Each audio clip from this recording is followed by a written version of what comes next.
Well, thank you, everybody, and welcome to our ULI. We'll call this a Lunch and Learn. We're going to be talking about Tulsa's Authority for Economic Development, or TAEO for short. So yeah, my name is Katie O'Melia. For those of you that don't know me, I'm a licensed landscape architect and planner. I'm based here in Tulsa, and I work for a firm called TSW. And this summer, I stepped in as the program's chair. So I am new to the position, and I look forward to having more in-person events as we move forward, and we have various programming outlined for you all. So yeah, welcome.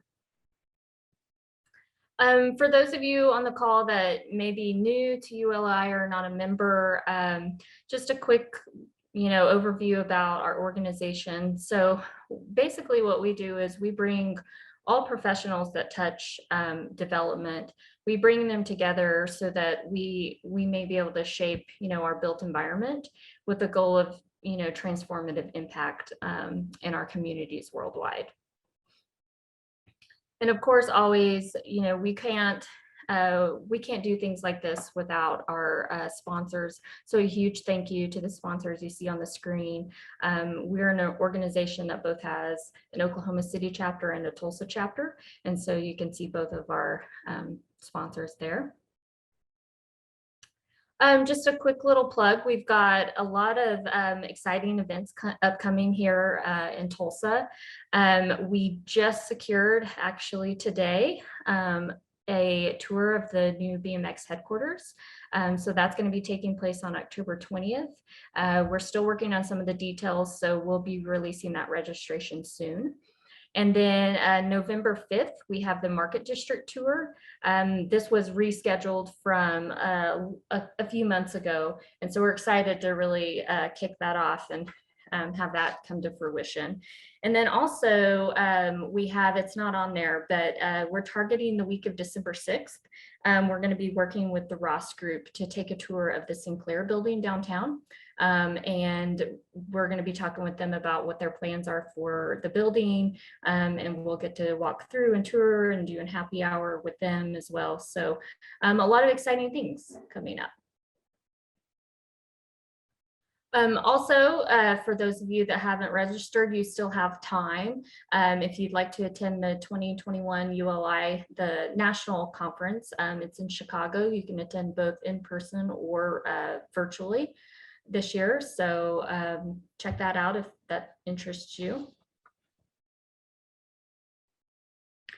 And then just some quick housekeeping. So today, basically how we like to do things is if you've got a question, please go ahead and just put it in the chat box as the presentation is taking place. Me and Michelle both will kind of be monitoring that, and there will be plenty of time for discussion at the end of the presentation. We'll go through the questions that have already been submitted, but there's also an opportunity for you to unmute and ask the question live if you'd like. And then, as always, we just want to remind everybody on the call that this session is being recorded and will be sent out afterwards. Okay, so without further ado, I would like to introduce our presenter today. I'm very excited to have her here. We are going to be speaking with Kian Kamas. She serves as the Executive Director of the Tulsa Authority for Economic Opportunity, leading Tulsa's comprehensive community and economic development strategy, and a team of talented professionals dedicated to increasing economic opportunity for Tulsa's residents. Prior to this role, she served as Mayor G.T. Bynum's Deputy Chief and then Chief of Economic Development. Before her work at the city, Kian spent 6 years at the Tulsa Regional Chamber in various roles in economic development and government affairs. She's passionate about creating long-term institutional change and how Tulsa pursues its economic and community development objectives, and is committed to building a world-class and sustainable operating model that provides Tulsa with strong and stable long-term revenues for this work. She holds a bachelor's degree in political science from the University of Oklahoma, a master's degree in comparative public policy from the University of Edinburgh, and has completed the University of Oklahoma's Economic Development Institute certificate. She and her husband Lathan live here in Tulsa, or have since 2009, and they're raising their son Leaf as a proud Tulsan. So everybody, please welcome Kian. Kian, we're going to turn it over to you now, and thank you so much for being here. Thank you, Katie, and I'm going to go ahead and share my screen. Let's see, get my presentation pulled up. So I have to note, last week I gave a very similar presentation to the 75th gathering of the TU Conference of Accountants. So the bar is super high as far as audiences go, because as you guys can imagine, a room full of nearly 200 accountants is an incredibly engaged room. I thought I'd start with just a little bit about me. Some of this is covered in my bio, but I am a Tulsa fanatic. I've been here for 12 years. As you can see in the next bullet, I did not grow up in Tulsa. I actually grew up in the tiny town of Okarche, Oklahoma, home of Aishan's Fried Chicken and Tower Cafe cinnamon rolls. But I have made Tulsa my home for the past 12 years and love it, as does my husband. We both work, he works for the city as well. And I have the pleasure of getting to come to work every day to think about how I make this city better. A fun fact about me, and Katie and I were reminiscing over the fact that she also grew up in a rural Northwest Oklahoma town, but I spent my summers dispatching for an electric cooperative and working harvest as a grain grader. So if anybody wants to know about how to get rye or identify rye or joint grass or cheat in a wheat sample, I would be more than happy to talk with you about that. I like to say that I am a crazy idea lover. I am passionate about generating and implementing ambitious and transformational ideas and change. Our team regularly hosts what we call crazy idea competitions, where we try to encourage the staff to come up with the most random and insane ideas and then think through how we could actually implement them in our work. And then, as Katie also highlighted in my bio, I am a mom to a nearly 4-year-old son, Leaf. And I am passionate. I think a lot of what drives me is thinking through how can I ensure parents and children across Tulsa have access to economic opportunity, just like my son Leaf does. So that's a little bit about me. But I'd also start with a background on TAEO itself as an organization. So we are a public trust established under Oklahoma State Statute Title 60, and we serve as the lead economic development entity for the City of Tulsa. We were established following a year-long strategic planning effort and are effectively the result of a merger of 5 different public entities: the Mayor's Office of Economic Development, which I used to lead, the Economic Development Commission, the Tulsa Development Authority or Urban Renewal Authority, the Tulsa Industrial Authority, and the Tulsa Parking Authority. There's a nuance within that because Urban Renewal Authority is our title created under Title 11. TDA didn't actually go away, but we do staff that board, and our board of trustees includes the 5 commissioners who sit on that. So that's how we created alignment. But it's in all effect, our goal is to have the greatest alignment possible. So our mission, and I will note that this is a draft mission as well as our vision statement. We're still in the midst of really launching this organization, but I think it should give you a good idea of where we're headed with TAEO. We view ourselves as innovators who create and manage public assets and financial resources to drive economic growth. And we continuously invest in Tulsa, our neighborhoods, our people, and our economy with the goal of leveraging these resources to create economic opportunity and eliminate disparities. Our vision is that we envision a future where race, nativity, gender, and zip code do not determine economic opportunity, and all people are able to contribute to the maximum of their potential to create and share in Tulsa's economic prosperity.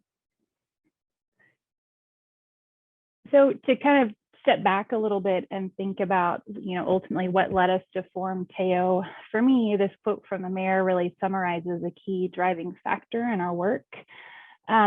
And that is really, speaks to the silos that existed before the creation of TAEO, and that we had all of these different entities working in a space around community and economic development, which led to just a lot of confusion for our customers. We couldn't have the impact that we wanted or needed just because we had these structural issues in how we were approaching and pursuing it. So the kind of three core areas of dysfunction that I like to talk about or highlight that led us to create TAEO were really siloed resources, disparate staff, and uncoordinated leadership or uncoordinated governance. When you have all of these different entities, ultimately it means that you're spreading your limited resources out amongst different entities. And oftentimes, particularly as it relates to one of the organizations that we merged into TAEO, the parking authority, you have fairly strict limitations on how you can deploy your resources. In addition to that, we really faced a model where our staff were spread out across multiple organizations, which meant that there was a lack of clear leadership or accountability structures in place, which really limited our impact and oftentimes meant that we spent a lot of time just kind of trying to chase each other and figure out what we were up to. And then finally, uncoordinated governance. The previous system, we had 29 board members across these various entities. As you guys can imagine, corralling that number of individuals plus the city council, so add 9 to that, and then the mayor, so add another one, really creates a lot of additional work and leaves a lot of opportunity for there to be a lack of alignment in vision or a lack of alignment in understanding how you actually execute strategy to achieve a vision. So ultimately that led us to launch TAEO. And I hope you saw it when I outlined the mission and vision of the organization.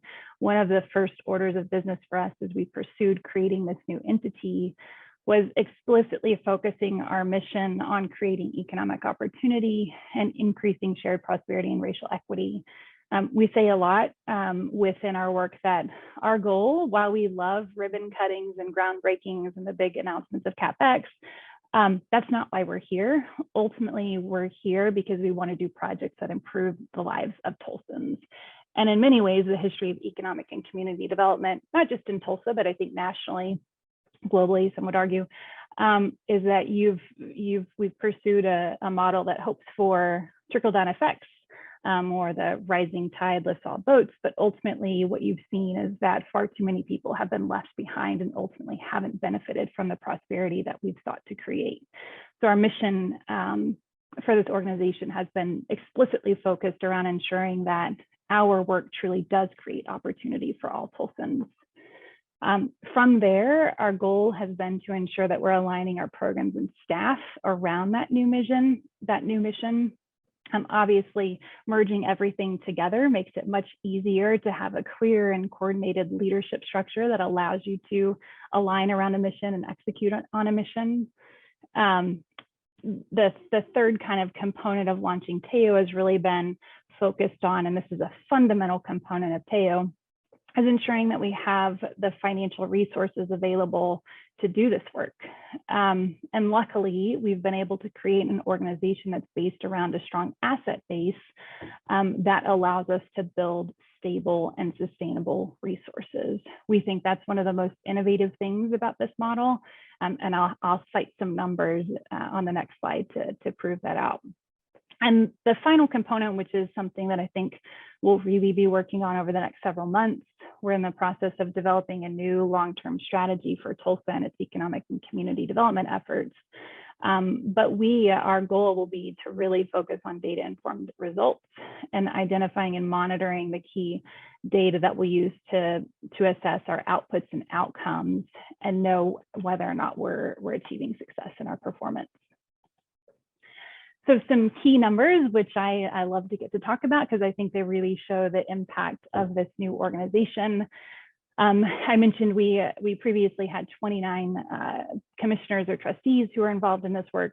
We winnowed that down to 13 individuals, which is still a quite large board. We actually had a decent amount of debate among the trustees and the commissioners and stakeholders involved in this effort, trying to identify, what was the right number of board members, what was too many. We wanted to have an effective and impactful board that was still had the ability to engage with each other in trust meetings.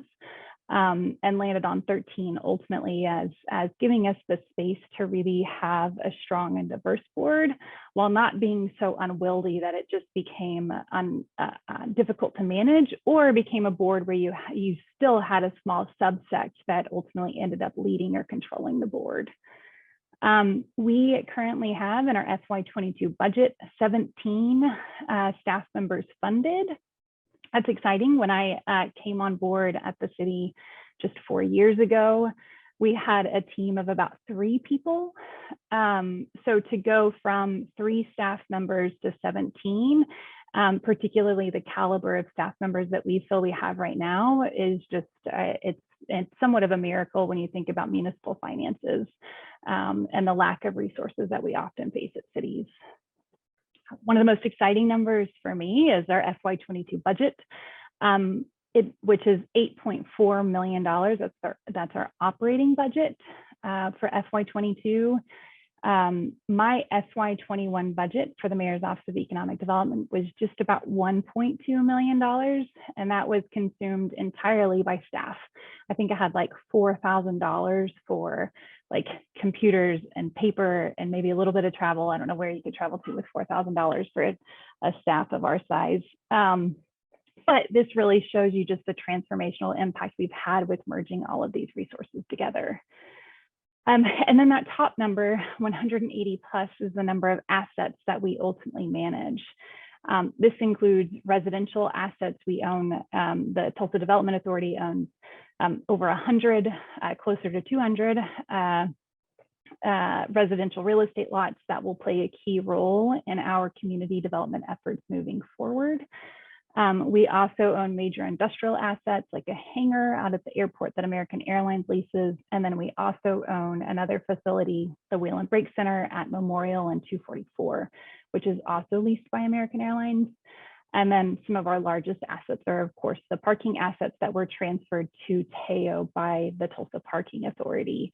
That includes 4 current structured parking garages in downtown Tulsa and a vacant surface lot that we're in the process of facilitating the redevelopment of into a mixed-use development that we're quite excited about. We will ultimately own that parking structure that is built on that lot. And then we do also lease another structured garage and an underground lot from the city that we lease and manage from them.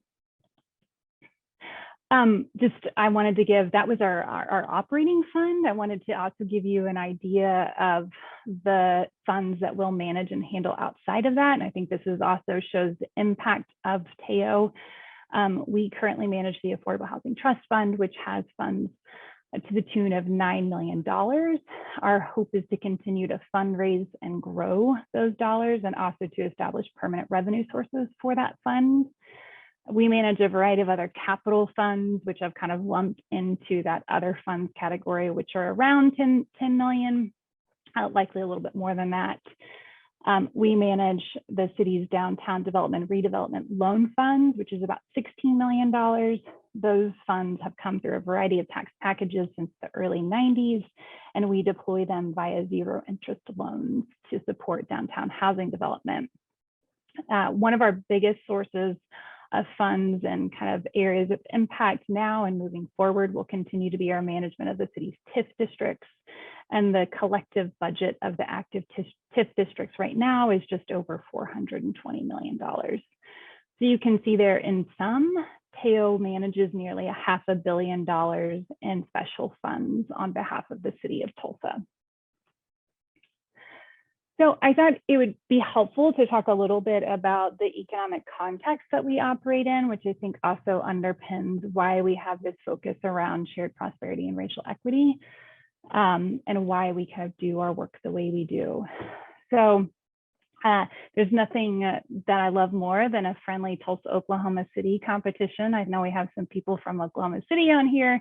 I'm sure they could provide some stats in the opposite direction of this, where Oklahoma City is kicking our butt. But on the positive side of things, CBRE recently released a report that showed that Tulsa's tech talent from 2015 to present had grown by 19%, whereas Oklahoma City's had only grown by 3%. That placed Tulsa at 15th in the nation. This was exciting news for us, particularly as we think about the rapid changing nature of workforce needs. and what we'll need as a city to compete for retaining our existing employers, but also attracting new employers to the region. We've had a lot of positive news in the headlines recently. Obviously, hitting 1 million in our regional population or in our MSA population was a big deal for Tulsa. It's kind of a benchmark in a lot of ways when businesses are looking at areas to put new locations or expand their existing locations. So to achieve that was really big. At the same time that we're growing, we're also, I think, happy and pleased to see that we're maintaining a level of affordability and still provide a cost of living that's below that national average, as you can see by that stat from Rocket Homes. And then another positive recent story, which our team has played a huge role in, is the Tulsa World reported that downtown Tulsa in the past 5 years alone has seen more than $800 million in investment. But as we think about that positive news and the momentum that we feel in Tulsa, we also recognize that we are still not at the point where that opportunity and where all of those benefits are shared equally amongst all of our residents. And one of the measures, I always forget about this quote that I've added in, another great quote from the mayor, which really I think acknowledges and recognizes we've had all of this positive momentum over the past 4 years, but we still see these gaps, and in order to challenge and change those gaps, we have to have an organization in place like TAEO in order to do the work that's necessary. As I was starting to say, one of the key measures in Tulsa that we really track and monitor that we think is a good indicator of the challenges that we still face is the data provided through our equality indicators report. This shows the measures for economic opportunity. And you can see here that we've barely seen any change over the past 3 years in the economic opportunity measure, not even making it up a full point over the course of that 3-year period. And in a lot of ways for me, I think this shows and illustrates how entrenched many of the challenges are in Tulsa and the kind of comprehensive actions that we'll need to take in order to start moving the needle in this space. So ultimately, when we think about, how do we respond to that inequity? How do we actually drive change? It's really a multifaceted effort. Ultimately, one of the biggest, I think most powerful reasons that TAEO has been created is that we have this ability to merge really our community development work with our economic development work, and amplify that with additional resources. So you can see here on the left, we have the opportunity, and part of our focus is really building strong communities. How do we build strong people, neighborhoods, commercial centers, and stable, affordable housing? I've said, I think several discussions over the past week, I like to think about this work as really being able to transfer macroeconomic level dynamics down to the micro level of neighborhoods. On the other side, and this is back to that kind of macro level, we have the opportunity and charge to really think through how we increase economic opportunity. How do we increase the quality of jobs that are available, business opportunities, and reduce the barriers to accessing those? If we think about those two areas of work, the other kind of task that we're charged with is thinking through how do we develop the resources that we know are critical to actually achieving those. You can't just talk about your priorities. You ultimately have to fund and invest them and invest in them. And that's where with this model, we actually have the ability to do that. And ultimately, in the end, if we keep working at that, our hope is that we'll be able to move towards eliminating disparities and outcomes for Tulsa residents. I went to Taos recently and saw this sign on the roadside and joked that the economic developers of Taos are much more honest than the economic developers of Tulsa nationally. But we say oftentimes hard things are hard. And I think this sign is just a great illustration. Even when you finally get to the point where you announce a project, oftentimes while you would like to believe that that project is coming soon, in all reality, it's going to be coming later because it still takes a ton of time to make things happen. So this is just meant to be a funny acknowledgement of how oftentimes the work that we do just takes time and persistence and commitment to keep it moving forward. So I thought I'd also highlight just the organizational structure that we've put together as a team. We've really divided this organization into 3 key areas. Our economic and workforce development team is led by Michelle Barnett. Michelle was previously with the city and served as our deputy chief of economic development. She really manages a team that's focused on business attraction and retention work, as well as our small business and entrepreneurship efforts. And then we have a team member who provides kind of concierge level support through the development and permitting process. Our second team is our development finance and strategic investments team. They really focus on development finance and public incentives, as well as the management of our real estate assets, which are a key component of our strategy. And then our final team is our community development team. We are still in the process of hiring for an SVP of community development. We've had that position posted for a while and have just been focused on ensuring we bring the right person in for that team. But this is really the group that will lead our neighborhood level economic development efforts, as well as our housing work. So I wanted to talk a little bit about the key skill sets that we feel like we bring to this work. In a lot of ways, I think people think about key skill sets around division structure. But for us, and as we've been trying to help the board, who are all a good portion of which are relatively new, help them understand how we do this work. We, rather than dividing it by division, have focused on these kind of 4 key pieces of the puzzle that we think actually apply across the entire team. And we really ask the entire team to bring these skills to the work that they do, obviously with some having greater emphasis in this than others. And on the left, you'll really see a set of skills that are your traditional economic and community development skill sets. Those shouldn't surprise you. On the right are really the areas where, as we think about this commitment to equity, as we think about this desire to really engage more within the community, these are skill sets that we think are critical to our long-term success and that we're working on building out as a team. So to go into a little bit greater detail, on public and development finance, obviously, as I've indicated, we manage some of the city's largest economic development tools. Development finance is really a core area of expertise for our team. We really understand the financial requirements for successful development, and we want to help our customers and partners navigate these requirements so that ultimately they can get projects off the ground. Coupled with that, we are strategic managers of public incentives, and our goal is really to deploy those public incentives in the best manner possible so that we are wise and effective with the use of public resources. These are really 2 areas where we feel like in Tulsa, there's likely not any other organization that is as strong from like a key skill set as us.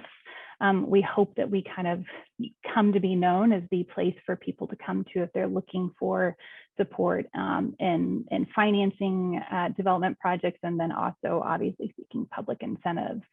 The final component under this is the nature of our model is based around assets. So we, of course, are building out expertise around how we ensure that we manage these assets successfully long-term, because ultimately they're what provides us the cash to do our work. So we want to make sure that we manage them well. We want to make sure that they're around for decades to come and that they continue to support a dual mission of both revenue generation, but also our kind of broader economic development goals. The next area of skills are what I've kind of deemed economic acumen. And I think across the board, our team really, in order to be successful, has to have a macroeconomic understanding of Tulsa and the region. We need to know our strengths and weaknesses and ultimately understand how to translate that down into the projects that we take on or don't take on. We couple that with a deep knowledge of sites and infrastructure throughout the city. We really understand I oftentimes, if you talk with me and you ask me about a site or location, you'll see like my eyes automatically go up in my head, and I'm envisioning a floodplain map or a water and sewer map, or thinking about the interstate infrastructure around that site. But ultimately, those are the skills and expertise that you have to have in order to match make ideas with the reality of what it takes to do development. And then finally, in this space, we also know and understand that we're not while we want to be a one-stop shop and we see ourselves as a key player in making development happen, we're ultimately not the end-all be-all. And part of our goal should also be understanding who the additional resources are in the community that we would need to connect people with in order to help things move forward. Moving into the softer side of the work that we do, and I think the skills and expertise that we're working to build out.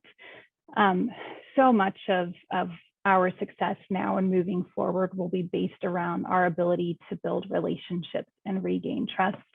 A common theme that we've heard as we've gone out and done community engagement over the past few months is really just the lack of trust that exists among residents and stakeholders for the city's economic development efforts. I think as many of you likely know, the Development Authority has a rough, difficult, and challenged past. I think both from, obviously the dynamics around any urban renewal authority nationally, but then just some really, I think, big missteps that TDA made over the past several years in particular. And for us, as we think about how do we overcome that, learning how to engage authentically with our customers and with Tulsa residents is critical. Doing a better job of communicating out what we're doing, but also listening and internalizing what we hear and translating that into modifications in our work. We really think it's critical that as we do our work, we identify those partners on the ground who we can fund or work with to achieve our goals. And then also, I think as we assess, as we're trying to build out relationships and build trust, we know that we're going to have to do some targeted outreach within communities across Tulsa that's really meant to identify relationships that we haven't previously had and build those relationships moving forward. And then finally, the last kind of key skill set and area of expertise is what I'm calling holistic mindset. And this is, again, kind of a soft area, but ultimately, we think about, what does it take to create economic opportunity for Tulsa residents? And it's a holistic picture. The bringing in the new employer with quality jobs it's not enough. That doesn't equate to opportunity for everyone. And doing a project downtown doesn't necessarily mean that everybody in Tulsa benefits from it. So there's a couple of key areas in this where we're really focused. We see housing as a basic need. As we think about neighborhood development and we think about our ability to work in housing and create quality, affordable housing, we think that kind of fundamental assumption is critical. We also recognize that we need more whole neighborhoods. We need neighborhoods where people live, where they have access to the basic goods and services that will help them lead successful lives. And it's our job to help think through how do we build and create those whole neighborhoods. And all of that ultimately should tie into this commitment around driving equitable outcomes, where as we do our work and we continue to monitor data and assess whether or not we're being successful, if we're not seeing gaps and disparities closing, we need to ask ourselves why and reassess our work and adjust our strategies.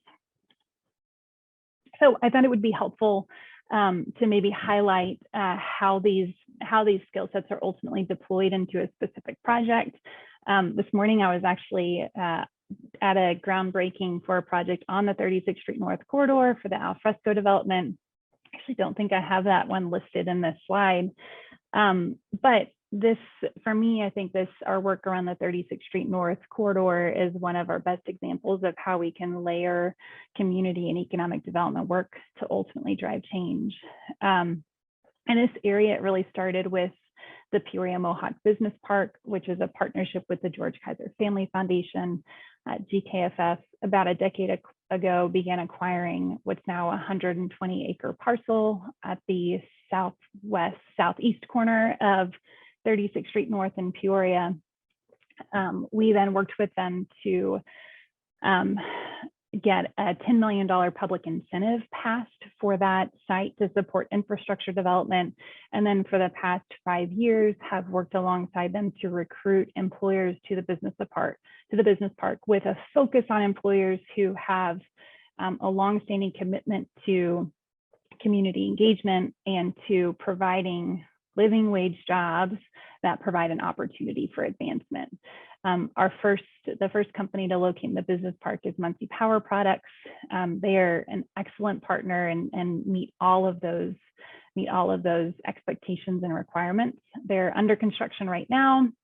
I believe they had planned to open this fall, but due to COVID supply chain issues, the facility won't actually open until early January, I think. But they provide really these quality jobs and have this track record of training employees so that they can advance from entry-level positions and up. This work really builds upon major public investments like the Peoria Bus Rapid Transit, which increases access to jobs, removing a barrier for some who may have no personal transportation at all or unreliable transportation. After we recruited Muncie to the site, our team went in and developed the framework for what is now the Peoria Mohawk TIF. It has a total budget of $42 million. This is a TIF that we're really proud of because it's an innovative new kind of structure for us. Rather than providing developer assistance to tenants who locate at the park, the TIF will actually capture all of the increment that is generated at the business park, and we will deploy those dollars into housing programs in the 4 census tracts around the business park, with the goal of really reinvesting in those neighborhoods, supporting the existing homeowners through programs to help them invest in their homes or build new homes, also providing funding for programs for voluntary demolition or for title clearing needs and efforts. But ultimately, this was a recognition that in order for a neighborhood to truly continue to take advantage of the growth and opportunity that we're seeing, we need to invest in that housing. And again, housing as a basic need to help spur that growth. And then the final components that I think are again indicative of this holistic approach to economic and community development. Just down the road to the south of this site, we provided $1 million in TIF funds. The city provided $1.5 million in CDBG funds to support the Oasis Fresh Market, which ultimately eliminates a food desert in this area. And then we've gone in on top of that, and through our commercial revitalization strategy, we'll have available $1.5 million in low interest and 0 interest loans to support businesses along the Peoria Bus Rapid Transit line. This is another project that is underway right now, or kind of just getting started. You may have seen announcements related to the new business incubator that we're partnering with the Tulsa Economic Development Corporation on. This site, the old Moton Hospital, is actually owned by the Tulsa Development Authority. We still own it. So we will partner with TEDC to ultimately build out a new business incubator that will be focused on Black-owned businesses and North Tulsa entrepreneurs. We worked with the city to secure a $4 million grant for this project. $2.5 million will go for capital funding for the business incubator. $1 million will go to loan funds to seed a revolving loan fund that will ultimately support businesses. And then we also provided $500,000 to support the launch of Mortar Tulsa, which is a cohort-based kind of business support program to help entrepreneurs take an idea from concept to implementation.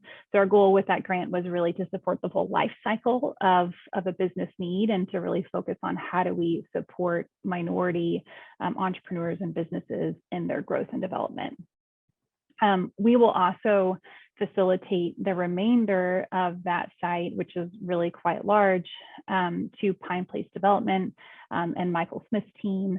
and will support their redevelopment of the remainder of the site into a mixed-use development that will include housing and retail. We will support that project through, we have about $600,000 in TIF funds that we've held aside for that project to help it move forward. And that, of course, I think moves, this all ties into this kind of corridor strategy in the area with the work we did at Oasis Fresh Market. And then, of course, everything that's happening further to the south on Greenwood with the USA BMX projects and other projects.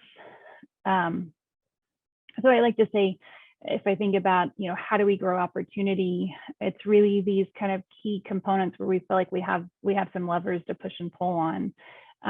We ultimately want to build vibrant and stable neighborhoods and create quality jobs and strong businesses, while also building individual and community capacity.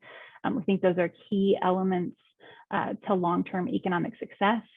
And in order to do that, we ultimately have to establish ongoing and sustainable revenues and make public investments in order to drive the work long-term.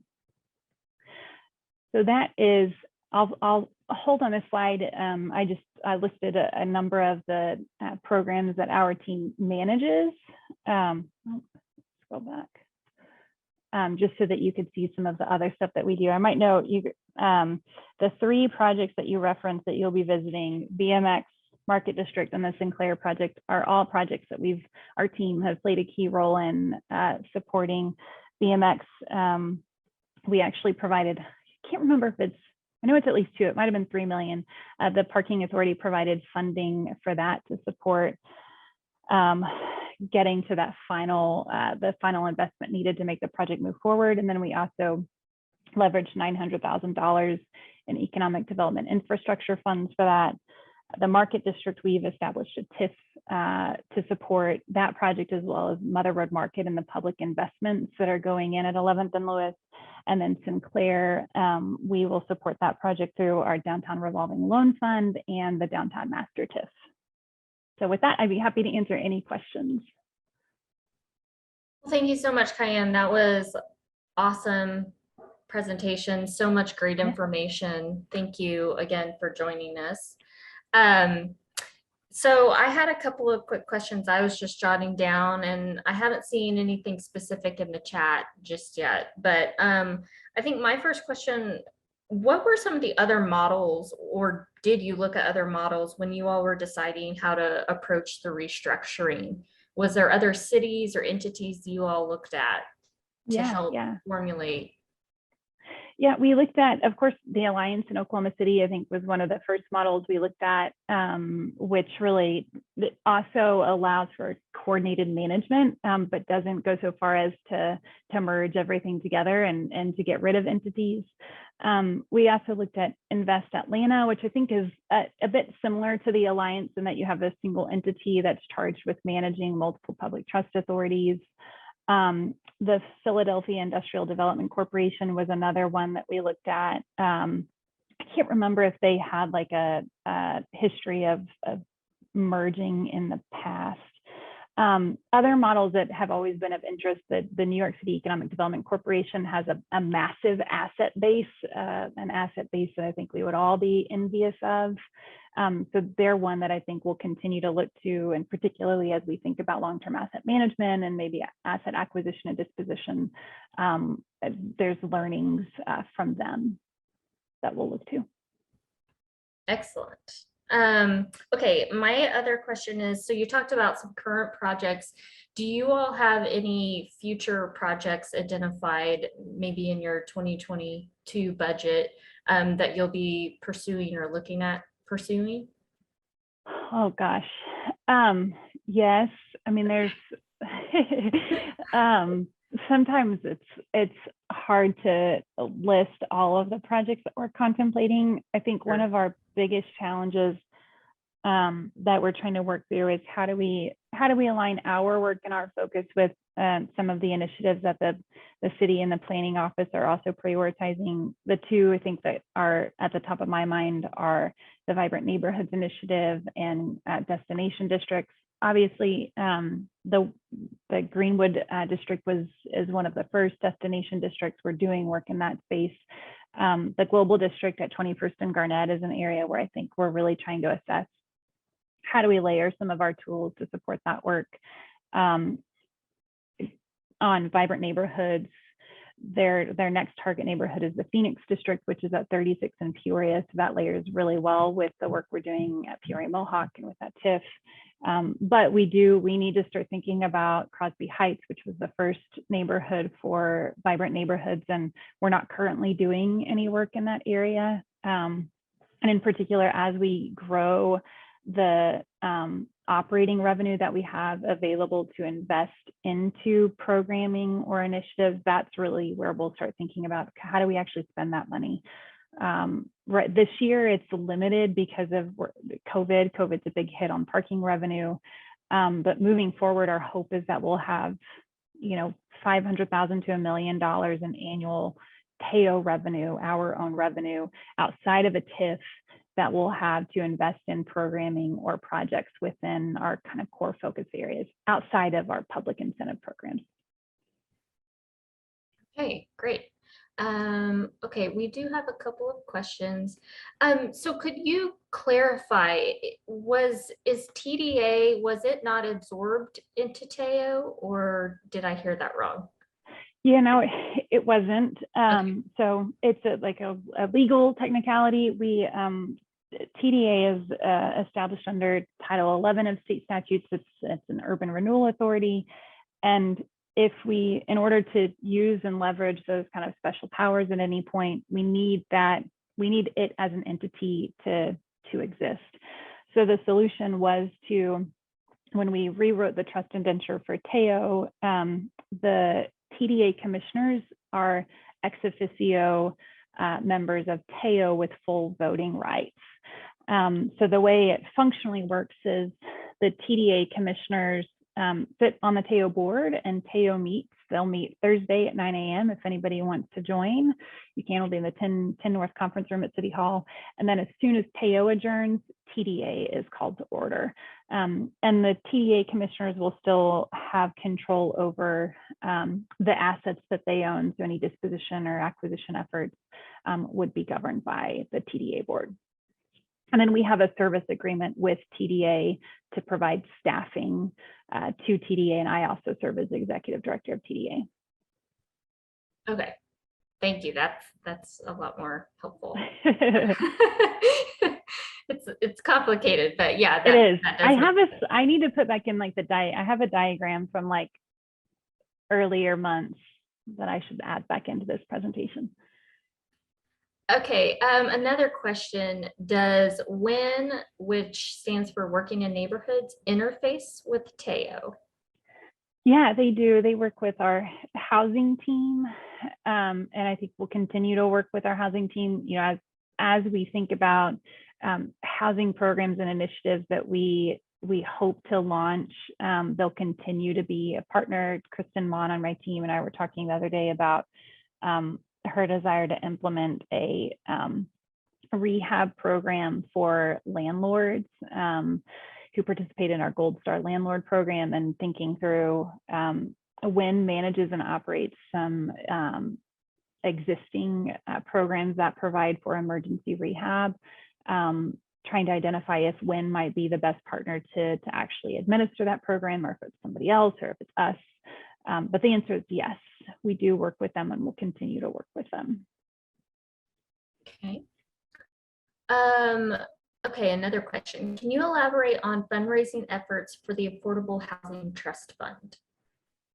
Yeah, so I think on the public side, we're looking at potential ARPA, the use of ARPA funds, whether that's making a pitch of the city or the county or the state. We have made a pitch for city funds.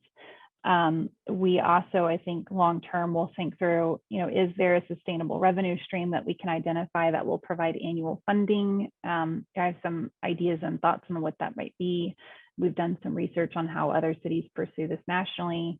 But ultimately, we envision that we'll go out to potential corporate partners and then additional philanthropic partners for additional and hopefully ongoing funding for the fund.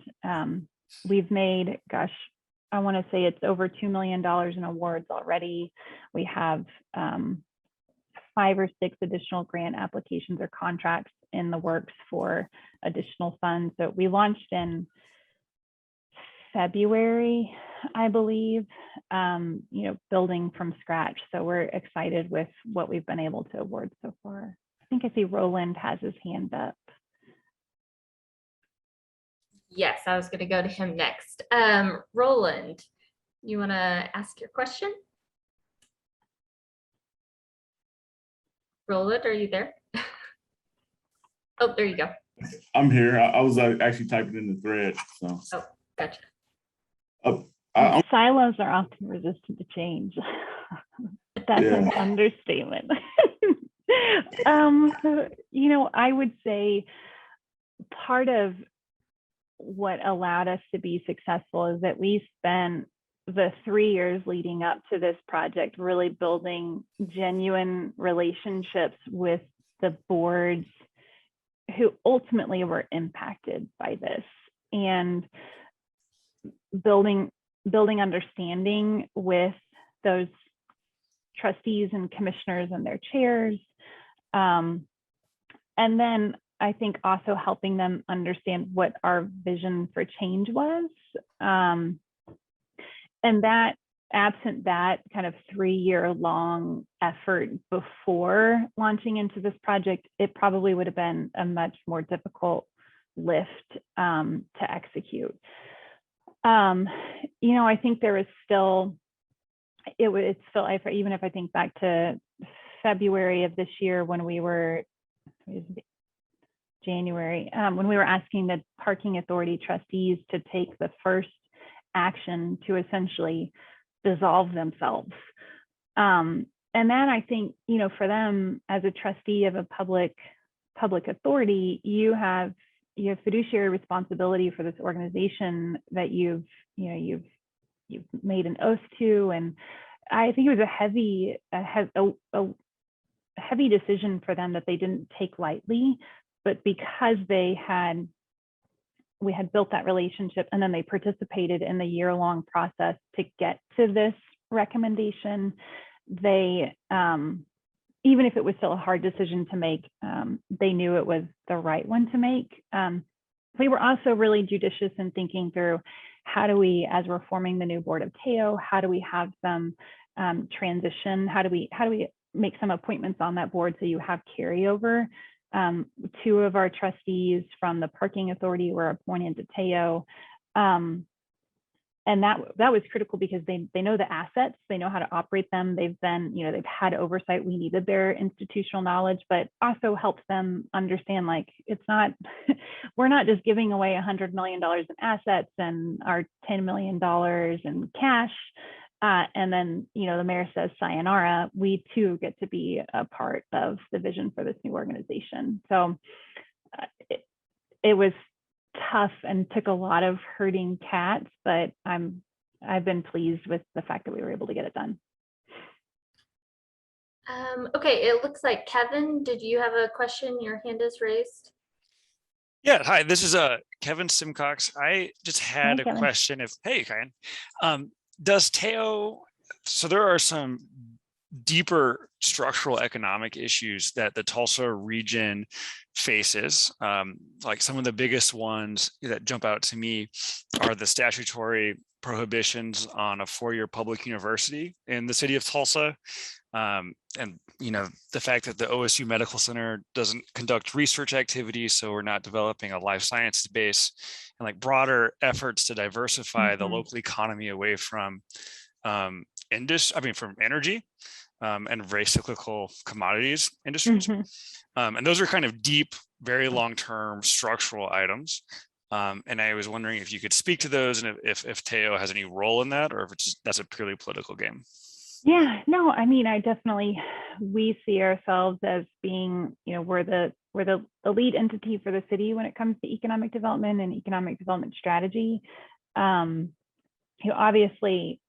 we think about issues like the 4-year institution one. That's it's not one that we could tackle alone. And luckily, you've seen OSU and Langston working to resolve that structure. I haven't heard a recent update. I know last year there was an announcement related to like a compromise solution or path forward related to that historic ruling that had governed who could offer 4-year programs in Tulsa.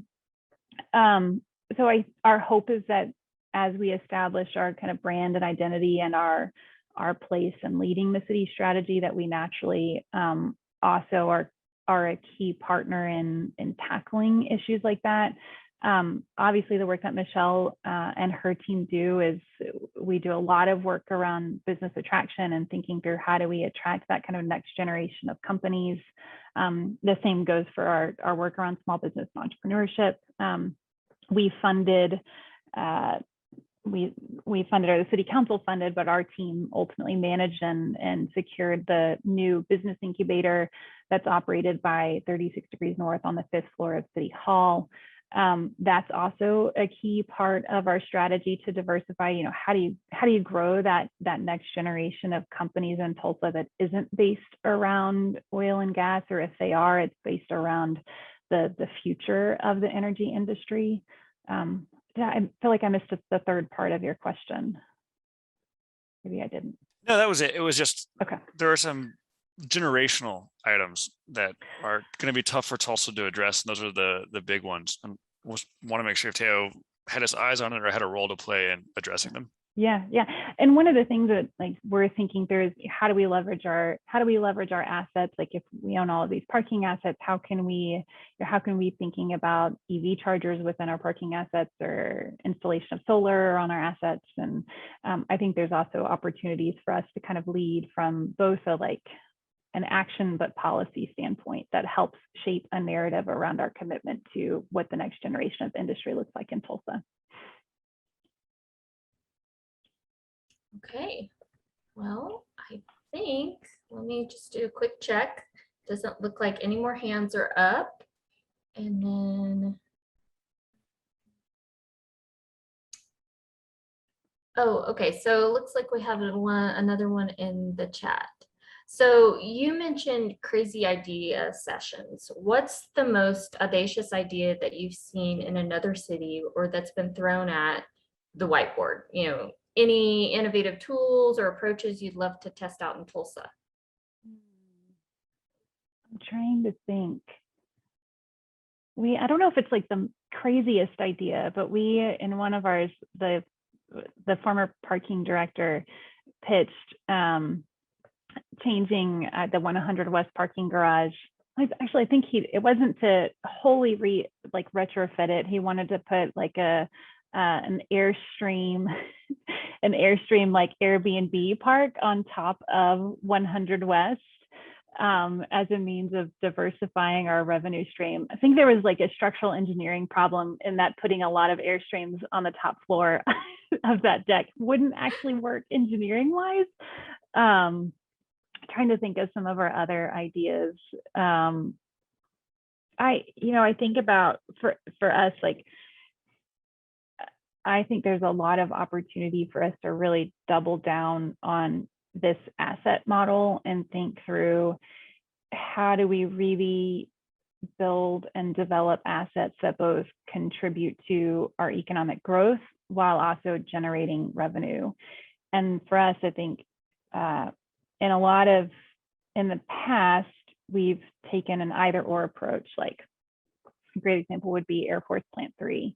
We have this amazing asset, and in order to achieve our economic outcomes, we have to lease it for free and not do a great job of managing that lease. That is a false decision.